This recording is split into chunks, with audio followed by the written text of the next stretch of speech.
بسم اللہ من الشیطان الرجیم بسم اللہ الرحمن الرحیم قل اللہم کہہ دیجئے اے اللہ مالک الملکی مالک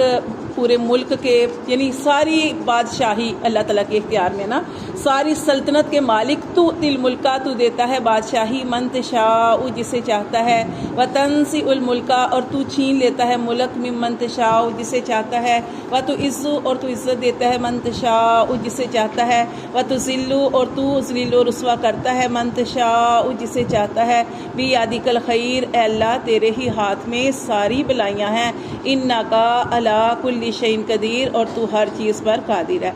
اور اس کے ساتھ یہ والی آیت تولج اللیلہ تو داخل کرتا ہے رات کو فی النہاری دن میں وتولج النہارا اور تو داخل کرتا ہے دن کو فی اللیلی رات میں وتخرج الحی اور تو نکالتا ہے زندہ کو من المیت مردہ سے وتخرج المیتہ اور تو نکالتا ہے مردہ کو من الحی زندہ سے۔ دیکھیں یہ اللہ تعالیٰ کی قدرت یہاں پہ بیان ہو رہی ہے کہ کوئی یہ کام نہیں کر سکتا کہ دیکھیں کیسے دن اور رات کا اللہ تعالیٰ نے نظام بنایا، کیسے دن آتا ہے پھر اللہ تبارک و تعالیٰ جو ہے وہ رات لاتی ہیں پھر دن آتا ہے، یعنی اللہ تعالیٰ نے اس طرح کا یہ نظام جو ہے وہ بنایا ہے۔ اور ہم پڑھ چکے قرآن مجید کے اندر کہ اللہ تعالیٰ فرماتے ہیں یہ ہم نے اس لیے بنایا تاکہ انسان صبح کے وقت جو ہے اپنا معاش تلاش کرے، اور رات کو اللہ تعالیٰ نے پردہ بھی بنایا، سکون کے لیے بھی بنایا، یہ ساری چیزیں اللہ تعالیٰ نے۔ اور اللہ تعالیٰ فرماتے ہیں کہ کوئی اس طرح کر نہیں سکتا۔ اور پھر اللہ تعالیٰ نے فرمایا کہ اللہ وہ ذات ہے کہ مردہ سے اللہ تبارک و تعالیٰ زندہ کو نکالتا ہے اور زندہ سے مردہ کو۔ تو اس کی مثال کیسے دے سکتے ہیں کہ جیسے دیکھیں نطفہ ہوتا ہے تو وہ بے جان چیز ہوتی ہے نا، وہ بے جان پانی، اس سے اللہ تبارک و تعالیٰ بچے کو پیدا کرتے ہیں۔ اور پھر کیا ہوتا ہے، پھر اسی طرح پھر انسان سے پھر وہی نطفہ، یعنی اس طرح۔ اور اسی طرح جیسے وہ کہا جاتا ہے کہ مرغی ہے وہ جاندار ہے، اس سے انڈا جو ہے نکلتا ہے وہ بے جان ہوتا ہے، اور پھر اس انڈے سے پھر وہ بچہ جو ہے پیدا ہوتا ہے۔ تو یہ سارا کچھ یہ ہاں اللہ تعالیٰ کی قدرت ہے۔ ہاں جی اللہ فرماتے ہیں وَتَرْزُقُ مَن تَشَاءُ اور اللہ ہی کی ذات ہے جو رزق دیتی ہے من تشاء جسے چاہتی ہے بغیر حساب بغیر حساب کے۔ تو یہ میں نے آپ کو یہ آیات جو بتائی تھی تو اس میں یہ بھی بتایا تھا کہ آپ صلی اللہ علیہ وسلم جب غزوہ خندق ہوئی تھی تو اس میں یہ آپ صلی اللہ علیہ وسلم نے حکم دیا تھا صحابہ کرام کو، وہ بھی خندق کھود رہے تھے اور آپ صلی اللہ علیہ وسلم بھی ان کے ساتھ تھے۔ تو تب آپ صلی اللہ علیہ وسلم نے بشارتیں سنائی تھی کہ یہ جو ملک شام فتح ہوگا، ایران، یمن، یعنی آپ نے 3 ضربیں لگائی اور آپ نے فرمایا پہلی ضرب پہ کہ شام فتح ہوگا، پھر آپ نے فرمایا کہ ایران فتح ہوگا، اور پھر آپ نے فرمایا کہ یمن فتح ہوگا۔ یعنی اتنی بڑی خوشخبریاں یہ دیکھیں جیسے ہم پڑھ چکے نا آگے سورۃ فتح کے اندر، کہ سورۃ فتح کے اندر آپ نے دیکھا کہ جب بیعت ہوئی تھی اور اس کے بعد ایک جو معاہدہ بھی ہوا تھا، جب سارا معاہدہ آپ نے دیکھا کہ وہ سارا مسلمانوں کے خلاف تھا، لیکن آپ صلی اللہ علیہ وسلم نے اس معاہدے کو تسلیم کر لیا کیونکہ آئندہ اس کے جو نتائج تھے وہ اچھے نکلنے والے تھے۔ حضرت عمر فاروق رضی اللہ تعالیٰ نے اس وقت آپ کو پتہ نا تو غصے والے تھے، انہوں نے کہا تھا کہ اللہ کے رسول آپ ایسے یہ معاہدہ کیوں اس کو قبول کر رہے ہیں؟ لیکن آپ سے فرمایا کہ نہیں، اللہ کو حکم اس کو قبول کرنا پڑے گا۔ لیکن بعد اللہ تعالیٰ نے یہ بھی تو فرمایا انا فتحنا فتحا مبینہ، کہ اللہ تعالیٰ نے اس وقت خوشخبری سنا دی کہ آپ انشاءاللہ فتح مکہ ہوگا۔ پھر اللہ تعالیٰ نے کیسے، اگر انہوں نے اللہ کی بات مانی اور صحابہ کرام نے نبی صلی اللہ علیہ وسلم کی بات مانی تو اللہ تعالیٰ نے ان کو اس وقت پریشانی کے وقت میں خوشخبری سنائی تھی کہ آپ نے پریشان نہیں ہونا۔ تو اسی طرح دیکھیں نا اللہ تعالیٰ قرآن مجید میں ارشاد فرماتے ہیں ان مع العسر یسرا، ہر تنگی کے بعد آسانی ہے، ہر تنگی کے بعد آسانی۔ آپ نے دیکھا ہو کہ کوئی بھی انسان ایسا نہیں ہے کہ جس کے حالات ساری زندگی ایک جیسے رہتے ہیں، ٹھیک ہے نا، بدلتے رہتے ہیں حالات۔ تو یہ اس طرح اللہ تعالیٰ فرماتے ہیں کہ جیسے پھر میں نے آپ کو یہ بتایا کہ یہ جو قرض ہے کسی کے اوپر تو تب بھی یہ آیات جو ہے نا یہ اس کو پڑھیں گے یہ والی۔ تو نبی صلی اللہ علیہ وسلم نے ارشاد فرمایا کہ اگر کسی کے اوپر اتنا قرضہ ہے کہ احد پہاڑ کے برابر بھی قرضہ ہے تو اللہ تبارک و تعالیٰ اس کی ادائیگی کی صورت پیدا کر دیں گے، کیونکہ اللہ تعالیٰ جو ہے نا دیکھیں نا بیدک الخیر، اللہ تعالیٰ ہر چیز پر قادر ہے اور وہ سب کچھ کرنے پہ قادر ہیں۔ دیکھیں اللہ تعالیٰ پہ مکمل یقین ہونا چاہیے، ہمارا یقین نہیں صحیح نا، ہم مطلب کہ اس طرح ہمارا یقین نہیں ہے۔ اب دیکھو یوسف علیہ السلام تھے، ان کے لیے بند دروازے اللہ تعالیٰ نے کھول دیے، ان کے بھائیوں نے تو ان کو کنویں میں ڈال دیا تھا، اور آگے بھی وہ بڑے مراحل سے گزرے، طرح طرح کی ان کے اوپر پریشانیاں آئیں، حالات آئے، لیکن اللہ تعالیٰ ان حالات سے گزار کر ان کو مصر کا بادشاہ بنانا تھا نا۔ ہاں جی، اسی طرح ابراہیم علیہ السلام کے اوپر آزمائشیں آئیں، اللہ تعالیٰ نے دیکھے پھر ان کو کتنا جو ہے ان کو اللہ تعالیٰ نے عزت عطا فرمائی کہ جب ہم درود پاک پڑھتے ہیں تو درود کے اندر ان کا نام ہے، پڑھتے ہیں نا درود ابراہیمی پڑھتے ہیں. اور پھر اللہ تعالیٰ نے نہ صرف دنیا میں، اور پھر دیکھے کہ معراج پہ بھی آپ سے سب نے دیکھا کہ وہاں پہ بھی ابراہیم علیہ السلام جو جیسے دنیا میں کعبہ بنائے تو وہاں بھی کعبے کے ساتھ ہے. تو یہ اللہ تعالیٰ نے ان کو عزت اور بلندی عطا فرمائی. نبی صلی اللہ علیہ وسلم جب معراج میں تشریف لے کے گئے تو اس وقت آپ صلی اللہ علیہ وسلم یہ ہر نبی نے آگے بڑھ کے نا استقبال کیا تھا، لیکن جیسے ہی ابراہیم علیہ السلام کی باری آئی تو اللہ تعالیٰ نے حکم دیا کہ وہ آپ خود آگے بڑھیں اور خود ان کو جا کے تو سلام کریں. تو اللہ تعالیٰ نے اتنا زیادہ ان کا جو ہے نا عزت مرتبہ جو ہے ابراہیم علیہ السلام کا بڑھایا تھا کہ اللہ تعالیٰ جو ہے نا قدر کرنے والے ہیں.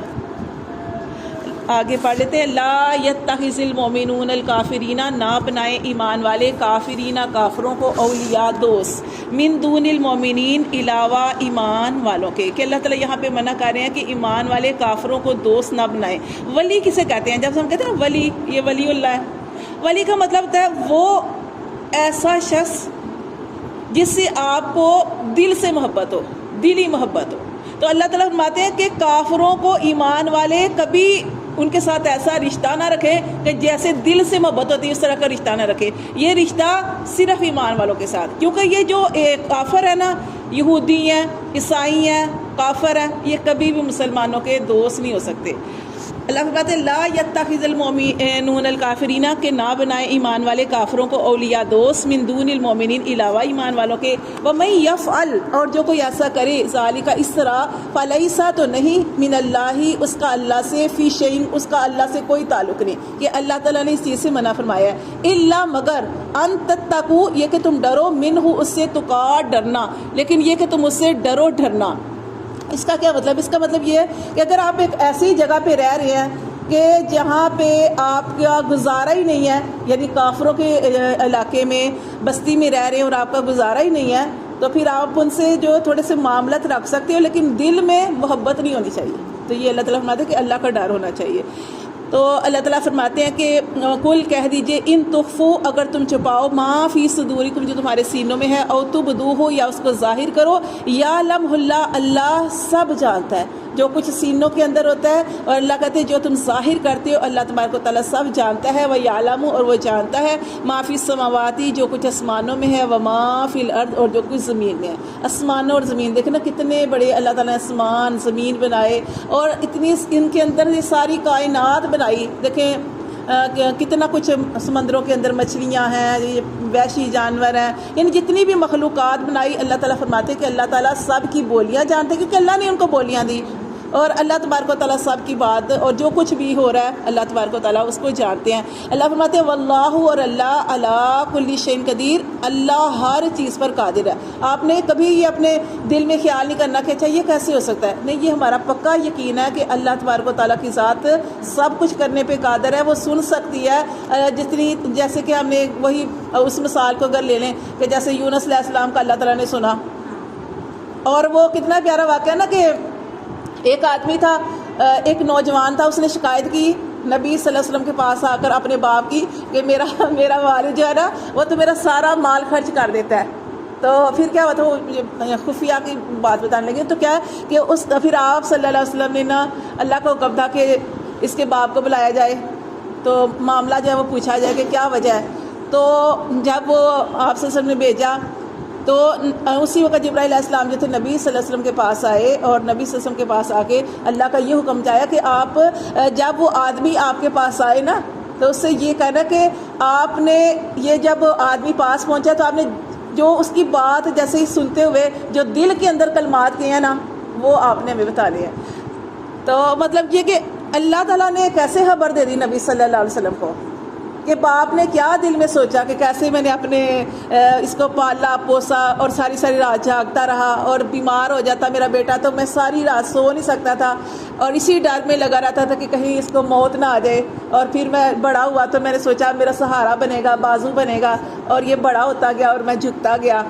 اور اب بڑا ہو کے تو مجھ سے یہ سوال کرتا ہے کہ میرا مال خرچ کر دیتا ہے، اس نے تو مجھے اپنے ہمسایوں کا بھی اتنا حق ہوتا ہے تو اس نے تو مجھے اپنا ہمسایہ ہی سمجھ لیتا ہے، اس نے مجھے وہ بھی نہیں سمجھا۔ تو یہ بات ہو رہی ہے کہ اپنے دل میں اسے شیر پڑے تھے، لیکن اللہ تعالیٰ نے نبی صلی اللہ علیہ وسلم فرمایا کہ آپ نا اس آدمی سے پوچھنا کہ جو آپ نے دل میں شیر پڑے ہیں نا وہ آپ بتائیں۔ تو یہ اللہ تعالیٰ سب کچھ جاننے والا ہے، اللہ تعالیٰ جو کچھ آسمانوں میں ہے، زمین میں ہے، جو کچھ بھی ہے، اللہ تبارک و تعالیٰ سب کچھ جاننے والے ہیں۔ واللہ علی کل شیء قدیر، اللہ تعالیٰ ہر چیز پر قادر ہے۔ یوم، جس دن تاجدو پائے گی، کل نفس، ہر جان، ما عملت، جو اس نے عمل کیے ہوں گے، من خیر، بلائی کے، جو بھی کسی نے بلائی کے عمل کیے ہوں گے، محضرہ، اپنے سامنے پالیں گے، وما عملت، اور جو عمل کیے ہوں گے، من سوء، برائی والے، تودو، تو وہ چاہے گا، جس نے برے عمل کیے ہوں گے برائی والے چاہے گا، لو انا، کاش یہ کہ، بینہا، اس کے درمیان، و بینہو، اور اس کے گناہوں کے درمیان، وہ انسان جس نے دنیا میں برے عمل کیے، وہ قیامت والے دن جب اس کے اعمال اس کے سامنے آئیں گے، اللہ تعالیٰ کہیں گے خود ہی اپنے عملوں کو دیکھ لو، تو اس وقت وہ انسان جو ہے وہ چاہے گا کہ میرے اور میرے گناہوں کے درمیان اتنا فاصلہ ہو جائے، امدم بعیدہ، فاصلہ ہو جائے دور کا۔ اس وقت وہ کہے گا وَيُحَذِّرُكُمُ اللَّهُ، اللہ تعالیٰ تمہیں اپنی ذات سے ڈراتا ہے تم کو اللہ، نفسا، اپنی ذات سے، واللہ، اور اللہ، رؤوف بالعباد، حالانکہ اللہ تبارک و تعالیٰ بڑا